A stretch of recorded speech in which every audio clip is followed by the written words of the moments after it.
Isang pagpalang araw ng linggo po sa ating lahat. So ngayon nga po ay araw po ng linggo at nandito po kami ngayon sa may simbahan para po muling magbigay ng time kay Lord at mag-alay ng papuri at pagsamba sa Panginoon.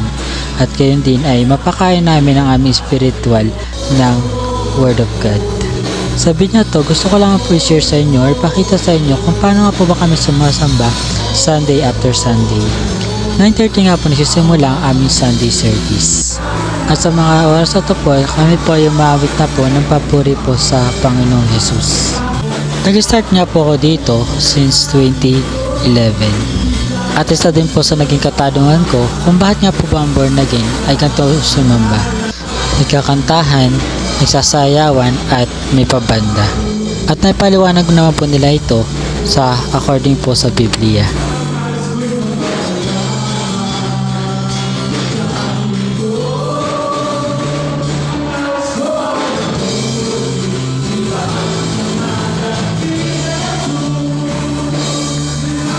At matapos po kami kumanta ng praise song or awit ng papuri sa Panginoon, ay ngayon naman po ay maawit po kami ng pagsamba sa Panginoon or worship song.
At pagkatapos po namin umawit ng papuri at pagsamba po sa Panginoon, ay kasunod naman po dito ang preaching po ng pastor o yung pag-share po ng Word of God na itinuturing naman po namin na spiritual food. At matapos po namin makatanggap ng mensahe po ng Panginoon or makinig po ng preaching po, ay ginagawa po naman ngayon ng altar call. Altar call nga po pala ay ginagawa pagka tapos po ng preaching or tagatapos namin matanggap yung mensahe ng Panginoon. Kung nga po ang tatanungin, madalas sa part na ito mo mararamdaman yung pagkilos po ng Holy Spirit. Yung pagkatapos po ninyo na makarinig po ng Word of God, pagkatapos magkakaroon po ng pre-worship. Worship. We worship you.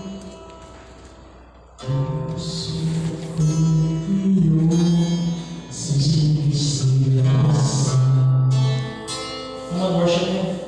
Come on, itiyak kami mo. Bahal ko iyong alam. Ang lahat muli, o